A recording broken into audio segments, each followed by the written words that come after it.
Hello, and welcome to my YouTube channel, How to Fix Broken Things and Build New Ones. My name is Carl, and a lot of people have been asking me, Carl, how do I make my table bigger? In my last episode, we covered how to take a small table and make it into a newer, bigger table. But this week, we thought we'd answer the question, how do I make my table bigger in the first place, like from scratch?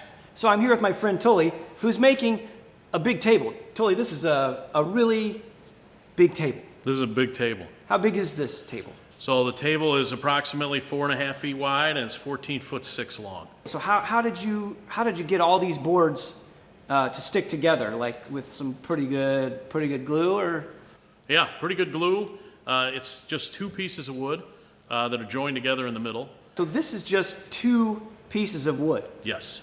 So then like a really big tree. Huge tree. Yeah. This tree was cut in Ohio, brought here actually, and then cut into slabs, was dried for a little over a year and a half, put in a kiln dried to less than 10% moisture content, and we bought it, the slabs, and brought it here, and have done all the finishing work and the joining work at our shop. This looks like, what is this? It's acroleum, right? Level 2, level 3?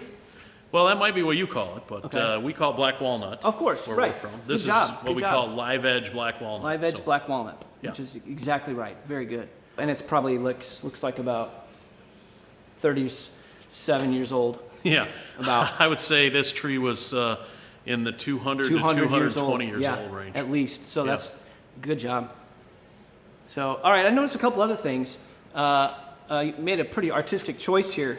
Why did you cut the table at an angle like that? Yeah. I mean, I'm not saying I don't like it. I'm just saying it's just an angle. So we didn't cut it. Okay. It's how God grew it. So God did that. So of course, and it's perfect. Right. This is the edge of the tree. So it's called live edge. Okay. So the wander in and out is actually the side of the log. Tell me a little bit about the rest of the process. What do you have to do next? So next, we'll put the steel in place to stiffen the bottom. It'll be flipped over. We'll put that in the CNC machine and we'll surface it level. And then we'll fill the voids with epoxy. And then we'll engrave the church logo in the middle. And then that will be filled with epoxy and then a final sand before our finish coat goes on. Something I noticed is that this is pretty heavy. So how is it gonna, like, there's no legs on the table, so probably it's not gonna work. Yeah, probably not. We'll probably build some legs. That's on the list. Okay, good. We're putting legs under it. So I think for our viewers to understand, it's really important for your table to also have legs. Yes. So I think also our viewers maybe kind of want to know what are some of the tools that are required for this. So it looks like maybe you're going to use a hammer. We did use some hammers to bring it together. Good. The main tool, the most important tool that we have in our shop is the CNC machine. Right. That's a computer-controlled router that can flatten, that can engrave the logo. That's the most valuable tool that is needed for a project like this. Okay. And then also the rotary grater, usually we would use that for, what would you use that for? Well, I don't exactly know what that is, but we use lots of different sanders, lots of different grits of sandpaper, planers, all sorts of tools like that.